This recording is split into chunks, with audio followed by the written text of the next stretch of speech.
Welcome, sulfur dioxide. Hello, carbon monoxide. The air is everywhere. Breathe deep while you sleep, breathe deep. Do any of you know what this song is from? So it's what made me an environmentalist. Sorry, it's very, very wonderful. I'm so grateful to be here today. I want to thank Kristen Carlson and David Shaw for the tremendous amount of work organizing. The Bioneers, they're here, yay! It's tremendous for our community, for UCSC. I want to begin with a quick background of myself. I immigrated here from the US as a child, from Yugoslavia, to the US. My parents moved us 1 week after Prague was invaded by the Russians. The Russians were coming to Belgrade next. My grandfather was already here in the US, and so we made the move. This is myself, I'm the little one, and my mother and Gary, Indiana is where we immigrated to. And the reason we immigrated to Gary was because Gary was a part of the steel industry here in the US. It was a tremendous industry. Many, many immigrants who came post-World War II came to be able to get very high-paying job with training and low skills at first. And so this is where we moved to. Eventually, the steel industry became known as the Rust Belt. The reason it was called the Rust Belt is because as the industry grew and then began to contract, while it was growing, it spewed an amazing amount of toxic materials into the environment, particularly into the lakes and streams and the air. I thought it was normal that we have lakes that had no fish, rivers and hills that literally burned. As a child, I watched, this is an aerial view of inland steel. It's where my grandfather worked. This is a picture of a burning river. It isn't the one that I grew up watching. Pretty much daily, we would go over a bridge, and I thought, wow, water burns, like who knew? And this is actually a river called the Cuyahoga River in Cleveland, Ohio, that was also part of the steel industry. And this particular river became so upsetting that it helped inspire and spur the environmental movement and the passage of the Clean Water Act of 1972. I was 6 years old. This is the same time that Earth Day became instituted as a national. So yeah, I remember going into Lake Michigan as a very small person and seeing dead fish and backing out and thinking, if the fish are dead, maybe it's not good for me. Lake Michigan almost died. We came very close to killing Lake Michigan through the steel industry pollution. We were able to stop it, bring it back. There were many, many years of figuring out how to do this, too much oxygen, too little oxygen, all kinds of things that affect and disrupt the ecosystems. Luckily, we were able to save Lake Michigan, but just in the nick of time, basically. Because of the environmental movement and the passage of the Clean Water Act, the steel mills were no longer able to just spew toxic discharge from their factories into the rivers and air. It still smells bad, though, when you go to Gary. The smell lingers, even though the steel mill is not anywhere near as productive as they used to be. I was very lucky. Here's another big hole. There was a lot of really amazing environmental blights that you can find around Chicago and the rest of the Rust Belt, actually.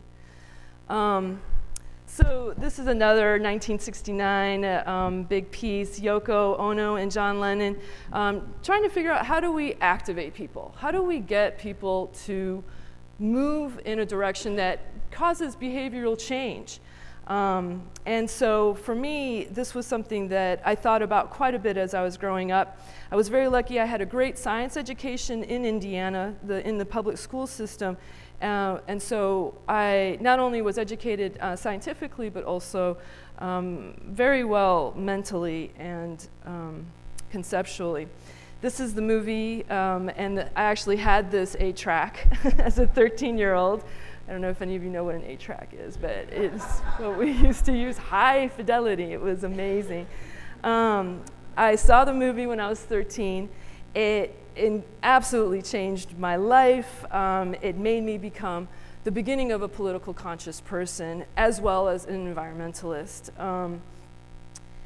So it debuted, if you don't know anything much about it, it debuted in 1967. It follows a tribe of politically active, long-haired hippies. It was a tremendous success. It helped inspire, both in the late 60s and then again in the early 80s, an environmental consciousness that enabled and provoked people to act.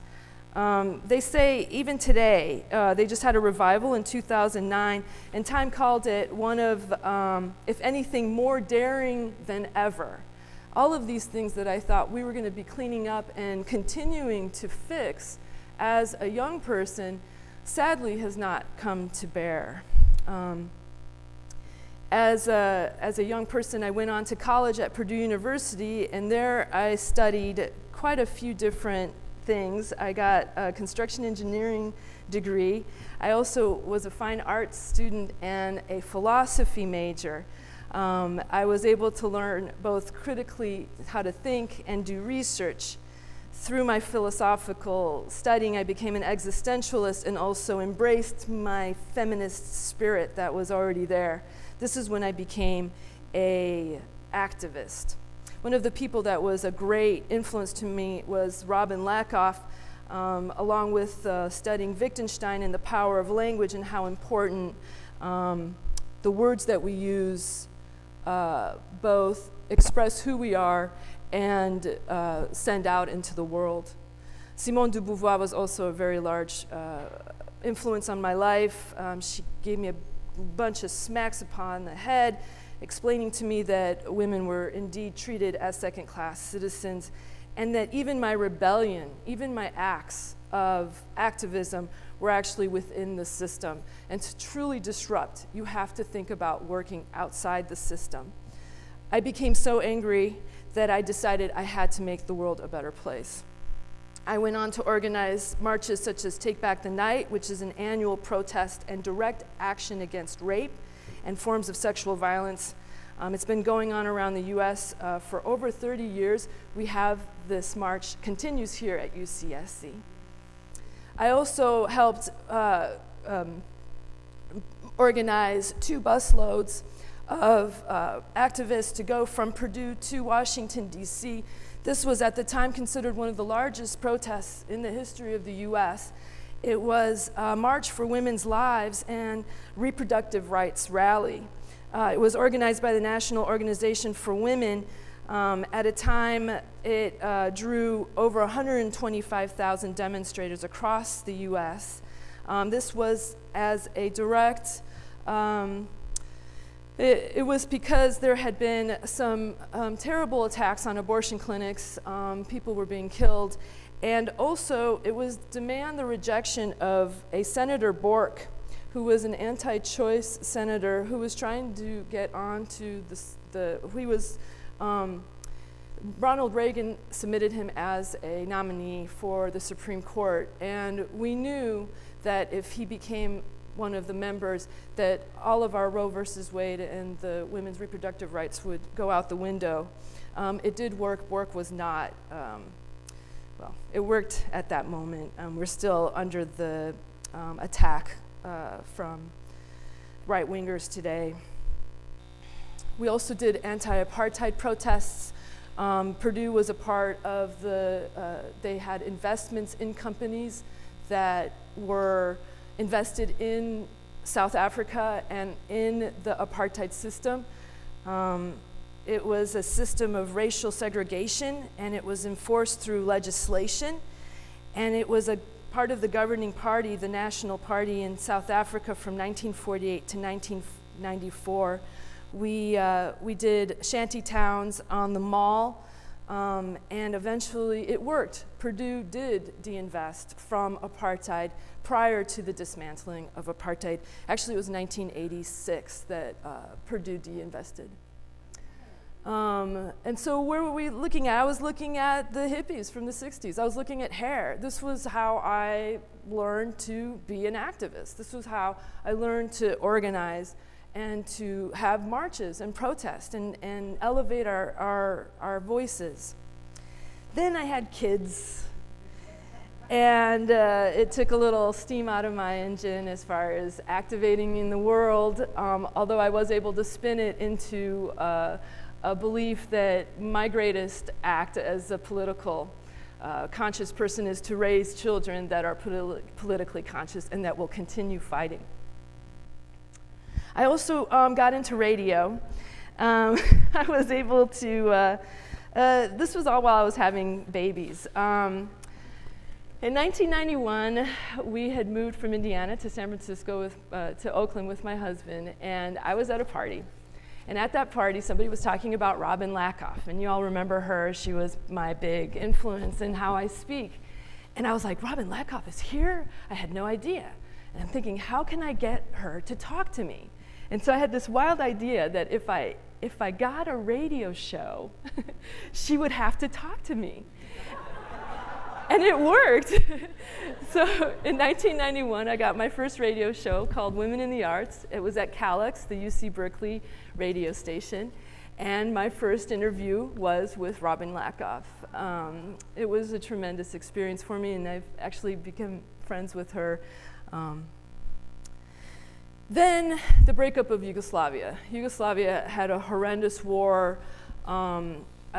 As I was raised as a Yugoslavian. When I would go to Yugoslavia, I was Yugoslavian. When I'd come back to Gary, I was a Serbian. And I finally got it into my mind that I wasn't going to get into borders, and then the country breaks up. And it was horrible, and I had to do something about it. And so I joined a Bosnian student aid program where we hosted a Bosnian student with us for a year. So my activism evolved into a more of a personal, individual basis. And then one of the worst parts of my life, we bombed Belgrade, my birthplace. We bombed Belgrade for 72 days. The strikes lasted from March 24th to June 10th. The saddest part was I was awoken to this fact the morning that we got the news by my son asking me why were we bombing his cousins. And it was horrible. How do you explain to your child that I'm paying taxes, I'm buying the bombs, I'm helping make these bombs, and I'm bombing my family? It was, again, one of the worst experiences of my life. I would call my family. I could hear the sirens in the background. They had to keep going to work while they were getting bombed every night. It was just horrendous. And I had to do something. And I was like, what can I do that is going to affect, that is going to make people think differently than the horrendous news media, the demonization of my people, of myself. And so I made this movie, and I was thinking, okay, so how do I get people to do this? How do I activate people? Well, you entertain them, and then at the last second, you smack them and say, look, you know. So this is a documentary. It's about how Ben Lomond is similar to my ancestral village in Serbia. It was something. What little thing I could do. I mean, I did the marches in Ben Lomond, you know, but it wasn't enough. And this desperation turned me to video as a new media, as the medium is the message. It's the way to broadcast along with radio. So I made this several years. Guess who was my first interview? Robin Lakoff. She started my documentary making career, and again, she was tremendous.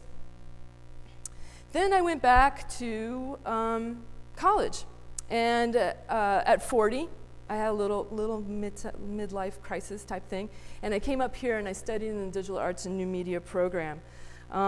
This was a way for me to take my passion of activating people to make a better world using this new media, this social media, the internet. All of these things are new for somebody like myself. And maybe a few of you, like more wise people that are in the audience. So yeah, after 20 years, I went back to college, and I studied and researched, and I ended up doing a thesis which investigated and experimented with as many of these new digital forms as we have. Multimedia is incredibly powerful and effective. And I was thinking about, how do I help this with the post-conflict reconstruction of Yugoslavia, of the country that no longer is. And yet the cultures are so similar. When you go to Yugoslavia, you can't tell you're in Croatia or if you're in Serbia or if you're in Bosnia. There's the same language. The people look the same. And yet these micro cultural aspects that people have to glom onto to say, oh, well, well, first of all, my name is Nada, which is totally Serbian. But if you didn't know my name, you wouldn't be able to tell. I'm a Balkan, I like to call myself. And so one of the things I really got interested in is performance, having this temporal experience, immersing people in a culture. What I did was I manifested this woman named Zora who would sing, and she sang from all the different ethnic types that you would find in Sarajevo today. I sang a song as a Croatian woman, I sang a song as a Bosnian Muslim woman, I sang a song as a Serbian, I sang a song as a Gypsy. I tried to bring both the differences and the unique, those qualities that bring us together. I also videotaped it. I also had a museum piece of videos at the MA and started a website trying to continue this dialogue of how do we unify a post-conflicted land such as Yugoslavia. So what did I learn from my studies? Life equals art. Art equals activism. Activism equals love, because that is the most essential quality that I have come to understand. To activate somebody is to create an opportunity where they can empathize. Also, love equals environmentalism. I love the world, and basically, if we don't do more environmentalism, we're not going to be able to equal life anymore. So how did I get there? I started with Henry David Thoreau, who I think is considered one of the first and foremost environmentalists. He believed that it was your duty to oppose morally questionable systems by the government, laws that we believe are unjust. He refused to pay taxes because of his opposition to slavery. He wrote a book called Civil Disobedience. Then I move on to Walter Benjamin. Walter Benjamin was considered one of the first to write about the new media. Photography and filmmaking are both considered new media. He wrote an article called The Work of Art in the Age of Mechanical Reproduction. And what he talks about here is the uniqueness of the work of art, and that it's inseparable from being embedded in the fabric of tradition and in what it is trying to convey. And what he's talking about specifically is the triumph of will. He wasn't able to write that in his article, but you can read it very easily between the lines. And as a Jewish person who actually gave up his life because of his ancestry, because of the Nazi regime, it's a very sad story. He was pursued by Nazis, and he didn't want the rest of his group who weren't Jewish to be killed because of himself, and he ended his life. But he was talking about triumph of will, and the use of this incredibly strong new medium as film to activate people, but for propaganda use, and activate them, in my opinion, in the wrong direction completely. And so he makes it the argument that you have to be very, very careful of how you use this new medium. It can be used for the worst, but I also want to think that it can be used for the best. Then I went on to Alan Capro. Alan Capro was a seminal artist in the conceptual art world. He wrote a very incredible piece called Art as Life, and he argues that art can be lived as life, and life can be lived as art. And so I can now consider my life's work as my art's work. The advent of conceptual art no longer ties us to a painting or a sculpture. You can now be an artist with an idea. I don't have to show it to you. I just have to explain it to you. And if you're moved by that idea, then my art piece works. I very much believe in this, and I think that moves on to Life Equals Art. Rachel Carson, as you, I'm sure, all very much know, was a writer who realized that the birds were dying, and she was able to do the research and convincingly encapsulate this in Silent Spring in 1952, which also, I believe, at the same time as Alan Capro, spurred the environmental movement again. It was very successful and able to also help change an entire generation of people looking at how we were treating the environment. I was also greatly happily exposed to artists and activists who protested. This is a picture of the French students in 1969 who were triggered by what the American students were doing here for free speech, and were able to change. They actually got the president of France to step down because of their protests. So the idea that students could activate and actually bring about incredible change was a glorious thing. I was able to teach a class here, a TA, as Art as Activism, which was very exciting, and able to keep this idea going with students today. So my life is art, and it's equaling activism.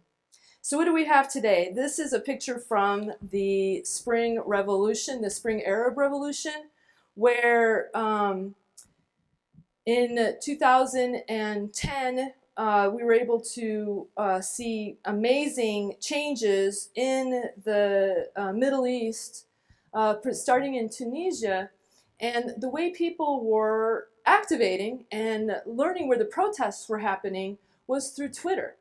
This another new medium through social platforms that again can help bring, organize, and educate people. We can see what's happening today with the protests that are happening in Baltimore right now. The new medium in this, again, is Twitter, but it's also Facebook. It's this social medium that can create huge changes with going viral, changing memes. People are now videotaping with their, or not videotape, they're capturing with their smartphones police brutality, and able to upload that immediately, broadcast it, and create both evidence that is very difficult to argue when you see it in a video of what is actually happening. And it's just going to continue this way. One of the biggest pieces of the research that I was able to go with through the Digital Arts and New Media program here was meeting Helen Mayer and Newton Harrison. They teach here at UCSC. They started at UCSD in the 70s. They brought Alan Capro to San Diego to teach. They started in New York City. They're eco-artists supreme. They're pioneers of the eco-art museum, the eco-art movement.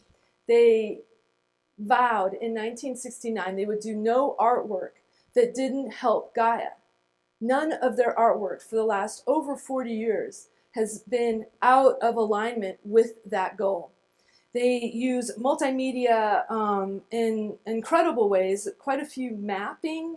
They're hired by governments to help educate. They won one of the biggest awards in Great Britain when Great Britain asked them to come and educate Great Britain citizens on global warming. So what they did was they took a 40-foot map that was projected from the ceiling onto the floor of Great Britain, so big that you could see your village, you could see the topography of Great Britain, and then the rising waters of the oceans, and literally see your village go underwater, and showing what it's going to look like in 50 years, 100 years, 200 years. Also, what I've come to is I've I've been a part of TEDx Santa Cruz. We just had our 4th event last Friday at the Rio Theater. Part of the reason that I got involved with TEDx Santa Cruz is because I'm always looking for that medium that will help broadcast these kinds of ideas louder and farther into the world. TEDx Santa Cruz has over 2 million views on our videos. Most of the people that have spoken at TEDx has been from Santa Cruz. We have a reach that is far greater than anything that I've been able to find. And I was able to get Helen and Newton to speak at TEDx Santa Cruz and to talk about their work. Today they're working in Santa Cruz. They have a program that's called the Center for the Studies of the Force Majeure. And they argue that the force majeure is 2 things. It is the heat wave that is happening with global change that is going to touch every surface of the earth, and also the rising waters of the oceans. If we don't do anything, the force majeure, the global change, will create enormous amount of civil unrest, enormous amount of floods, droughts, periods of droughts, period of flooding. It will move incredible amounts of people that are having to get away from the lower grounds, the ocean, where the ocean meets the land, to higher grounds. Everyone is going to be affected. Even the very rich people are going to be affected, because basically there's very few of those today. Most people will suffer, and including my great-grandchildren, our great-grandchildren. So the Harrison Studio, they assert that the force majeure, they're using this political term and they're framing it ecologically. And it talks about how we've created this global landscape that's accelerating global warming, and that it has happened from this massive industrial processes of extraction, production, and consumption. I believe it was on Wednesday, the Senate had a vote asking how many of the senators believed that the global warming was happening. All of them said that it was happening. Unfortunately, when the question was posed, is it through human activity, it didn't pass. And that the Republicans' majority voted almost en masse. There was 2 or 3 Republicans that didn't vote, that no, global warming has not happened significantly because of human activity. So there is still a need for education and political activism for us to be able to meet this force. And so what the Harrisons are saying, what we need to do is meet the force majeure, thinking physically, with a force as great as the force majeure. We need to recharge the planet. We need to stop extracting and consuming, but actually give back, mediate on millions of square miles of land. Mediate as because of global warming, our ice packs are melting. And as they're retreating up the mountain, as it's melting, we're left with rock and very little topsoil. land that is very hard to use. And what they're suggesting is that we follow behind nature and support and scaffold by planting and creating these what they call species palettes that can follow up the mountain. And what maybe takes 1,000 years for nature, 2,000 years to restore the land from a glacier, we can do maybe in 100 years. They talk about how the past wars that we've had here in the US have cost $1 trillion each. For $1 trillion, we could remediate 10 million square kilometers of Europe and do what I'm talking about. Plant, reestablish species ensembles. And that $1 trillion wouldn't have to be in 2 or 5 years. That would be $1 trillion we would spend over 50 years. And this is all going on here at UCSC in the Center for the Study of the Force Majeures. So here's the lyrics to Hair, if any of you want to sing along. And I want to thank you for your attention.